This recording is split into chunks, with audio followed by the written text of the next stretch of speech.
Of a Buddhist Abbot. Soyen Shaku, translated by D.T. Suzuki.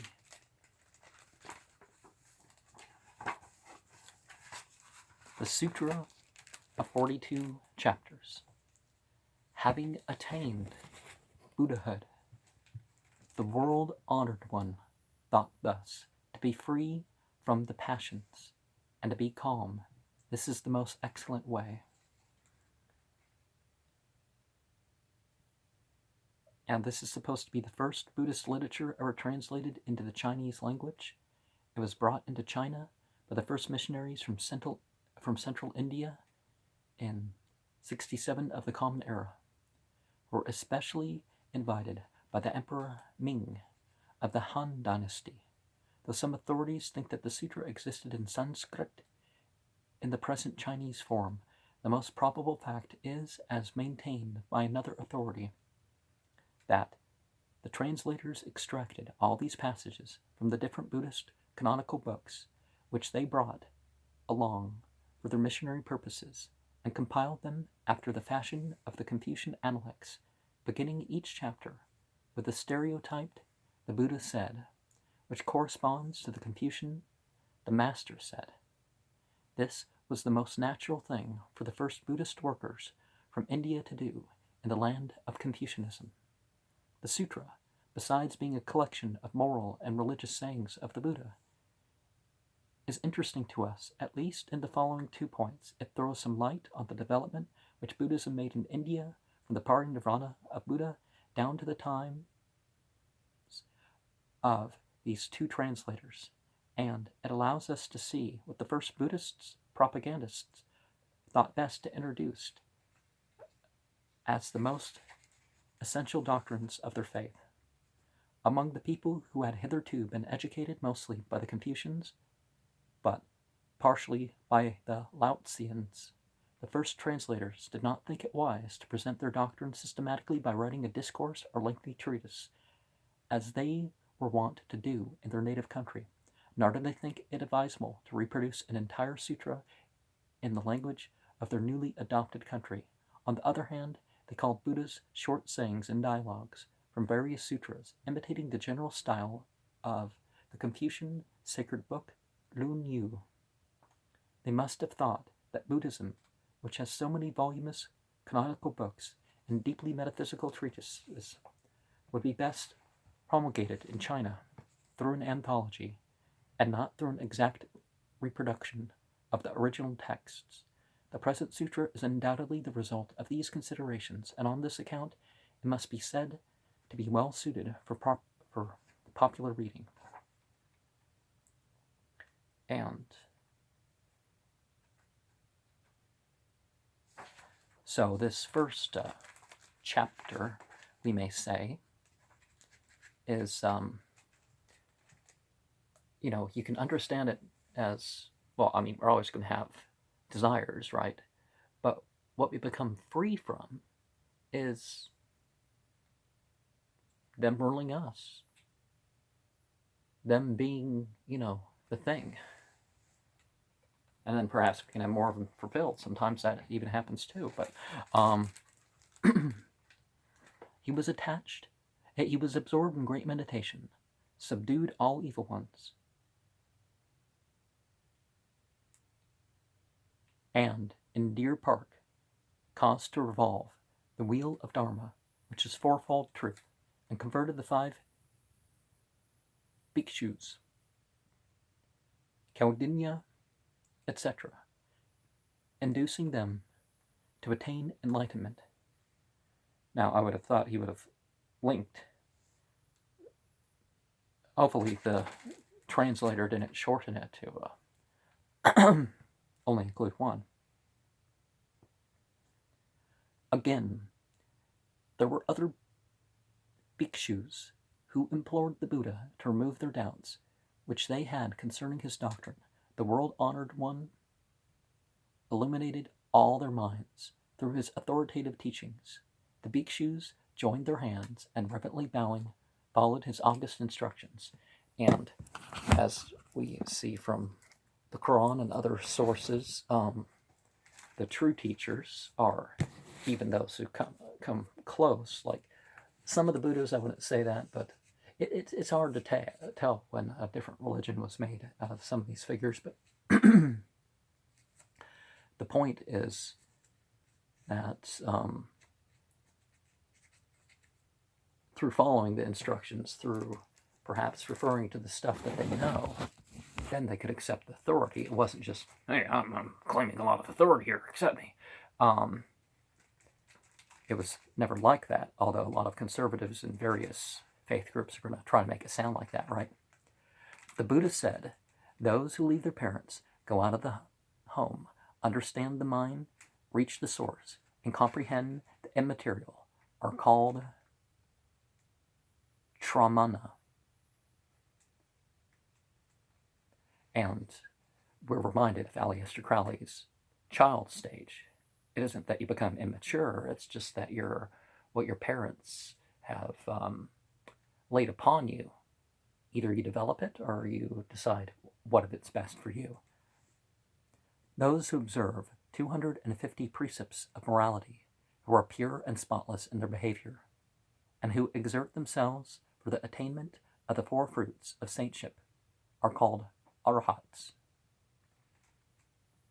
In Ekankar, all you have to do is spend 2 years in the group, and then you're an arahat, you know. The arahat is able to fly through space and assume different forms. His life is eternal, and there are times when he causes heaven and earth to quake. So the arahat is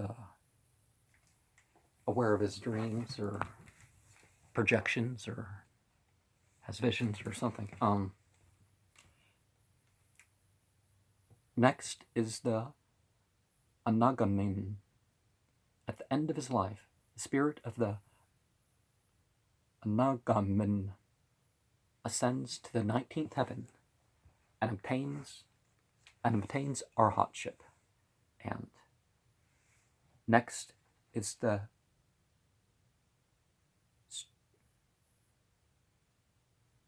Skrid Agamen. The Skrid Agamen ascends to the heavens, comes back to the earth once more, and then attains arhatship. And Anagamen means one who never returns. The 19th heaven is Akanishta, and is to be the highest in the world of form, Rupaloka.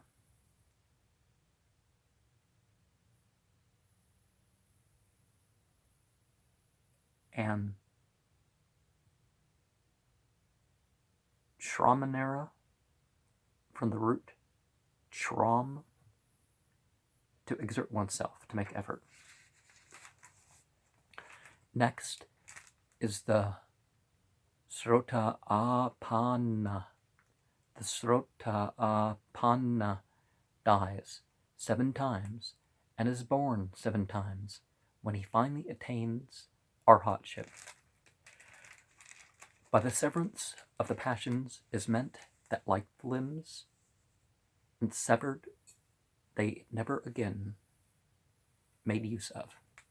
The Buddha said, the home Shramana cuts off the passions, frees himself of attachments, understands the source of his own mind, penetrates the deepest doctrine of Buddha, and comprehends the Dharma, which is immaterial.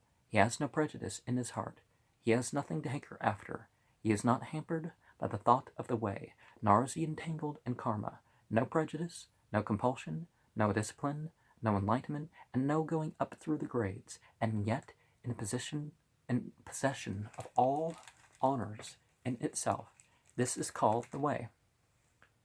The Buddha said, those who shaving their heads and faces become Shramanas, who receive instruction in the way, should surrender all worldly possessions and, being contented with whatever they obtain by begging, 1 meal a day and 1 lodging under a tree, and neither should be repeated.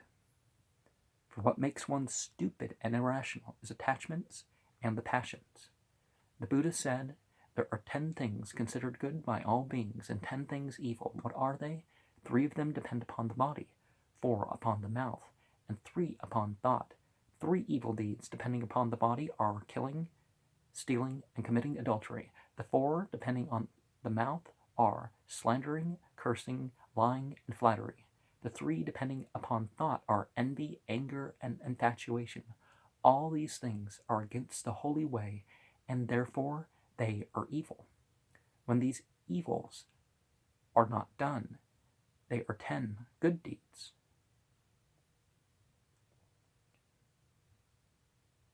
And so the Shramana to the Shramana part is thought by some to be induced. Thought to be inserted later.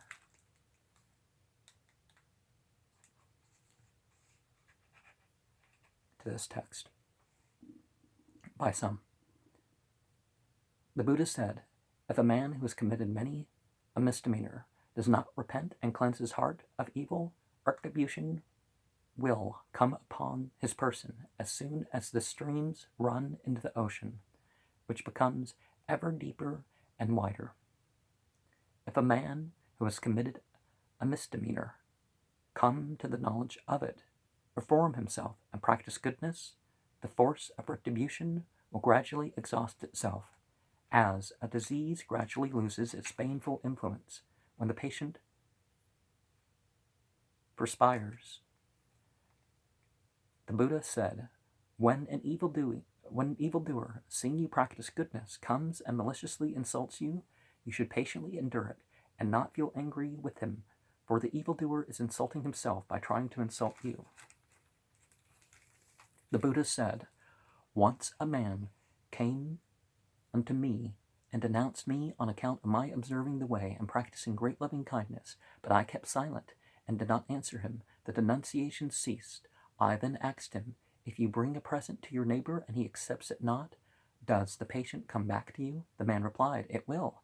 I said, you denounce me now, but as I accept it not, you must take the wrong deed back on your own person. It is like echo succeeding sound.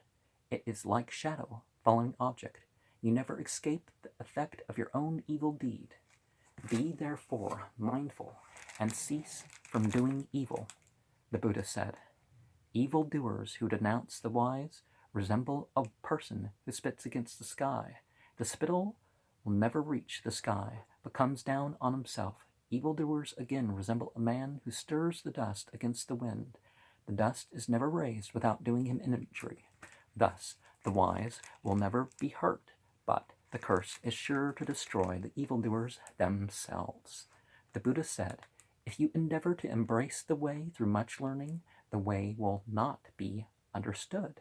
If you observe the way with simplicity of heart, great indeed is the way. The Buddha said, those who rejoice in seeing others observe the way will obtain a great blessing. Shramana asked the Buddha, would this blessing ever be destroyed? The Buddha said, it is like a lighted torch whose flame can be distributed to ever so many other torches, which people may bring about, and therewith they will cook food and dispel darkness, while the original torch itself remains burning, ever the same. It is even so with the bliss of the way. The Buddha said, it is better to feed one good man than to feed 100 bad men. It is better to feed one who observes the 5 precepts of Buddha than to feed 1,000 good men.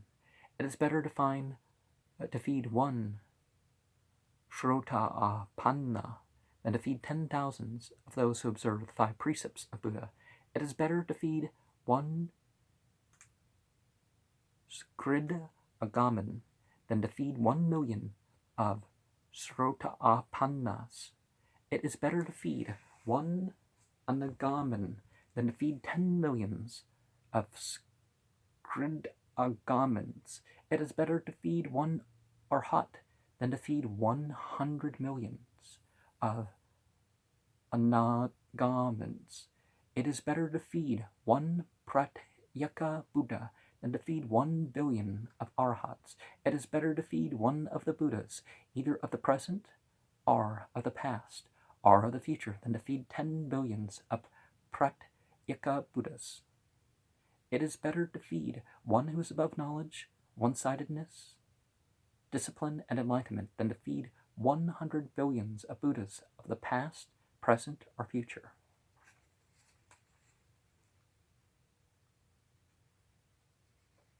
So let's sweeping assertion. Where's the number one? Okay, this seems to be a very sweeping assert. Okay, the principle's true whether or not you look at the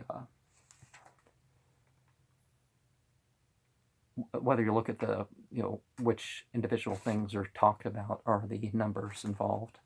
The purity of heart's the important thing.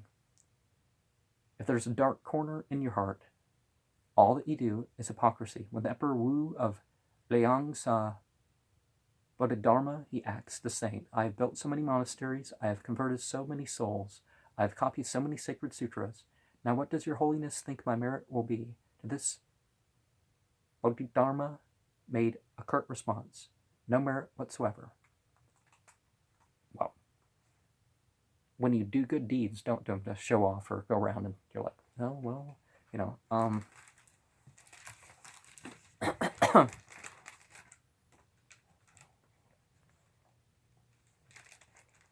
The Buddha said, there are 20 difficult things to attain in this world. It is difficult for the poor to practice charity.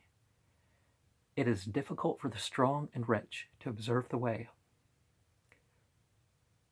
It is difficult to disregard life and go to certain death. It is only a favored few that get acquainted with the Buddhist Sutra.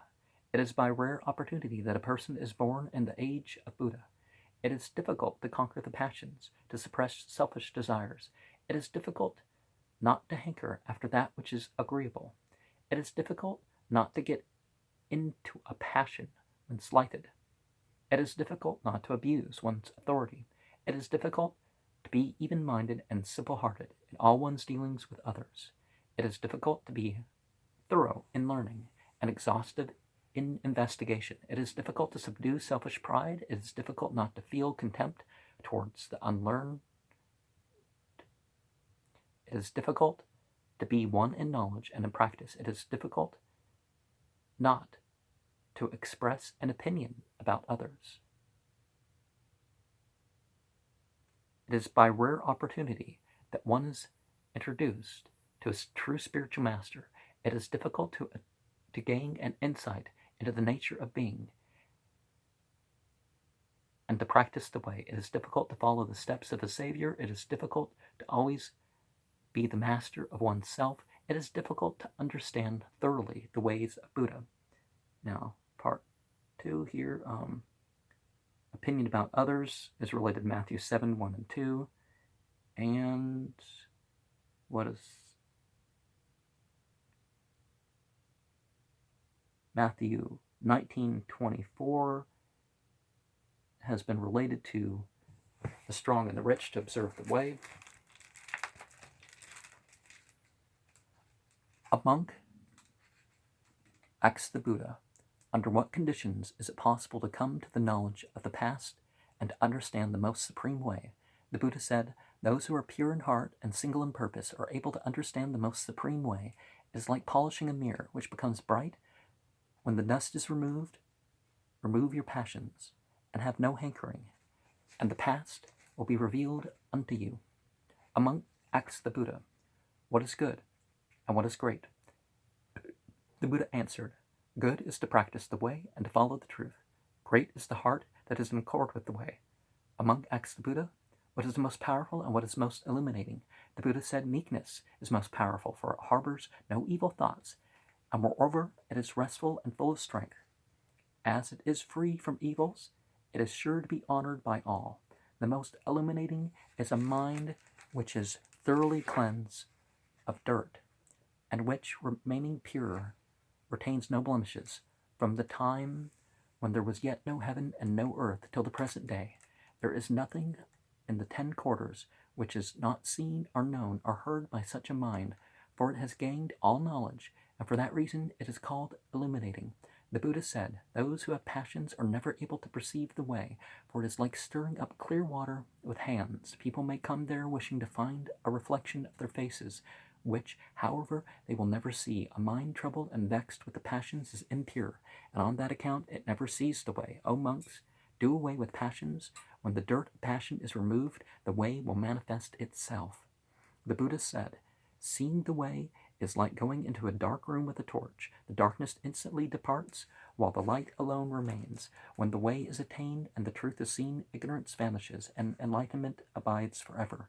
The Buddha said, my doctrine is to think the thought that is unthinkable, to practice the deed that is not doing, to speak the speech that is inexpressible, and to be trained in the discipline that is beyond discipline. Those who understand this are near. Those who are confused are far. The way is beyond words and expressions, is bound by nothing earthly. Lose sight of it to an inch, or miss it for a moment, and we are away from it forevermore. The Buddha said, look up to heaven and down on earth, and they will remind you of their impermanency. Look about the world, and it will remind you of its impermanency.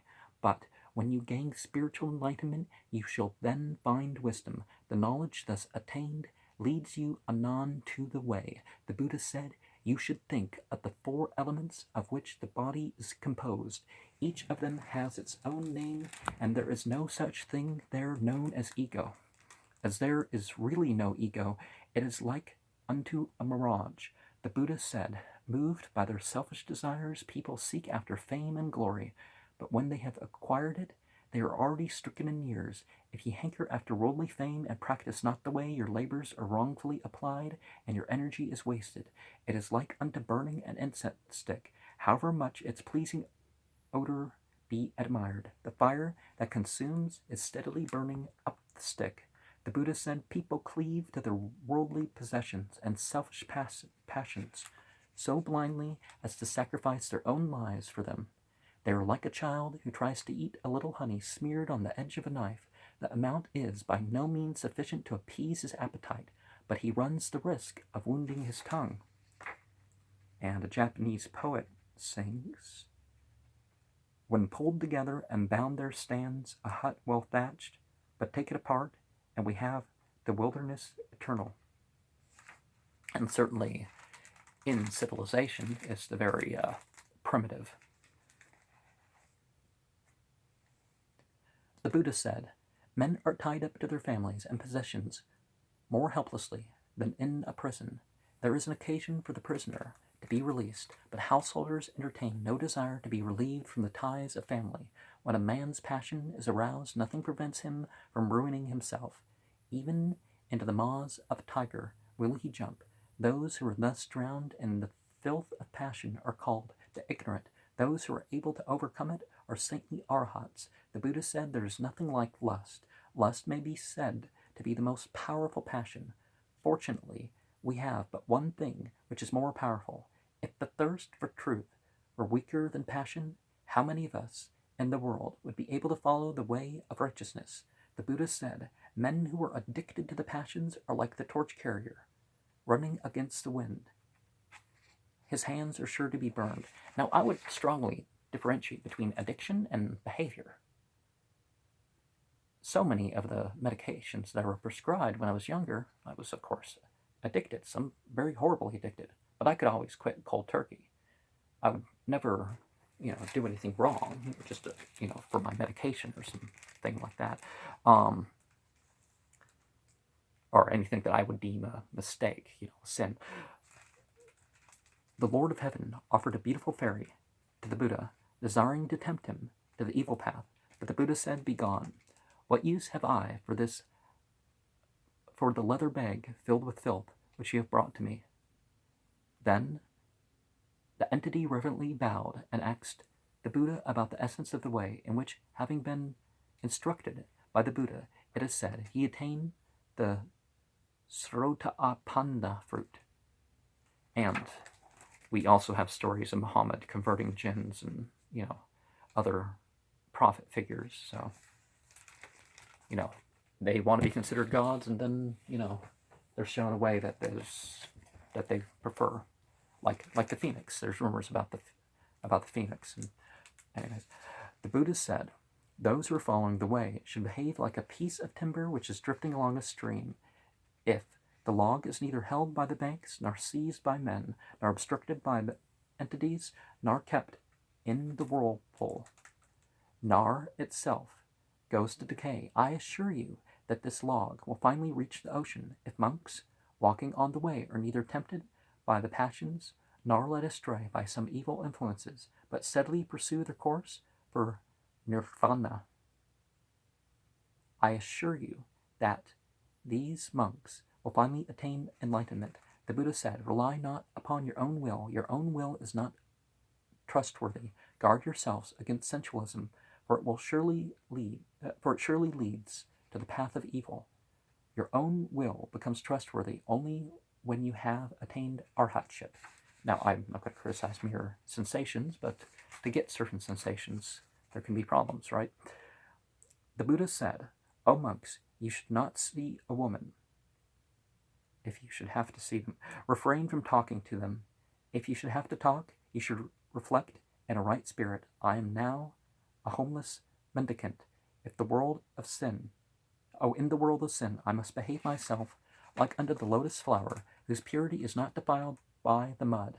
Old ones I will treat as my mother, elderly ones as elder sisters, younger ones as younger sisters, and little ones as daughters. And in all this you shall harbor no evil thoughts, but think of salvation. Now, perhaps the context is, you don't gaze down to women, but aside from not ogling, men too, the modesty of men should be upheld, right? The Buddha said, those who walk in the way should avoid sensualism. As for those who carry hay, avoid coming near the fire. The Buddha said, there was once a man who, being in despair over his inability to control his passions, wished to mutilate himself. The Buddha said to himself, better destroy your own evil thoughts than to do harm to your own person. The mind is Lord. When the Lord himself is calmed, the servants will of themselves be yielding. The Ichvara, the Yoga Sutra, remember when I shared that? Will of themselves be yielding. If your mind is not cleaned of evil passions, what avails it to mutilate yourself? Thereupon the Buddha recited the Gatha. Passions grow from the will. The will grows from thought and imagination.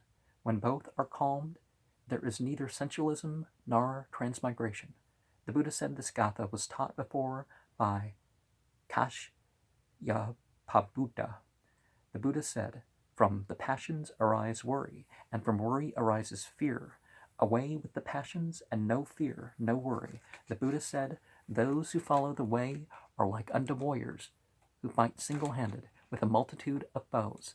They may all go out of the fort in full armor, but among them are some who are faint-hearted, and some who go halfway and beat a retreat, and some who were killed in the affray, and some who come home victorious. O monks, if you desire to attain enlightenment, you should steadily walk in your way with a resolute heart, with courage, and should be fearless in whatsoever environment you may happen to be, and destroy every evil influence that you may come across, for thus you shall reach the goal. One night a monk was reciting a sutra bequeathed by Kashyapa Buddha. His tone was so mournful, and his voice so fainting, as if he were going out of existence. The Buddha asked the monk, what was your occupation before you became a homeless monk? Said the monk, I was very fond of playing the guitar. The Buddha said, how did you find it when the strings were too loose? Said the monk, no sound is possible. How when the strings were too tight? They crack. How when they were neither too tight nor too loose? Every note sounds in its proper tone. The Buddha then said to the monk, religious discipline is also like unto playing the guitar. When the mind is properly adjusted and quietly applied, the way is attainable. But when you are too fervently bent on it, your body grows tired, and when your body is tired, your spirit becomes weary. When your spirit becomes weary, your discipline will relax, and with the relaxation of discipline there follows many an evil. Therefore, be calm and pure, and the way will be gained. The Buddha said, when a man makes utensils out of a metal which has been thoroughly cleansed of dross, the utensils will be excellent. Your monks who wish to follow the way, make your own hearts clean from the dirt of evil passions, and your conduct will be unimpeachable. The Buddha said, even if one escapes from the evil creations, it is one's rare fortune to be born as a human being. Even if one be born as a human, it is one's rare fortune to be born as a man and not as a woman. Now, that kind of sounds. 1 Corinthians 11:3, 7, 8, and 9 shares that sentiment, and so does certain Jewish stuff. Everybody has the role. I'm not going to downgrade the birth of a woman like a lot of cultures do. Even if one be born a man, it is one's rare fortune to be born perfect in all the six senses. Even if he be perfect in all the six senses, it is his rare fortune to be born in the middle kingdom. Even if he be born in the middle kingdom, it is his rare fortune to be born in the time of a Buddha. Even if he be born in the time of a Buddha, it is his rare fortune to see the enlightened. Even if he be able to see the enlightened, it is his rare fortune to have his heart awaken in faith. Even if he have faith, it is his rare fortune to awaken the heart of intelligence. Even if he awakens the heart of intelligence, it is his rare fortune to realize a spiritual state which is above discipline and attainment. The Buddha said, O children of Buddha, you are away from me ever so many thousand miles, but if you remember and think of my precepts, you shall surely gain the fruit of enlightenment. You may, standing by my side, see me always, but if you observe not my precepts, you shall never gain enlightenment. The Buddha asked a monk, how do you measure the length of a man's life? The monk answered, by days. The Buddha said, you do not understand the way. The Buddha asked another monk, how do you measure the length of a man's life? The monk answered, by the time that passes during a meal. The Buddha said, you do not understand the way. The Buddha asked a third monk, how do you measure the length of a man's life? The monk answered, by the breath. The Buddha says, very well, you know the way. The Buddha said, those who study the doctrine of the Buddhas will do well to believe and observe all that is taught by them. It is like unto honey. It is sweet within. It is sweet without. It is sweet throughout. It is sweet throughout. So is the Buddha's teachings. The Buddha said, O monks, you must not walk on the way as the ox that is attached to the wheel. His body moves, his heart is not willing. But when your hearts are in accord with the way, there is no need of troubling yourselves about your outward demeanor. And the last two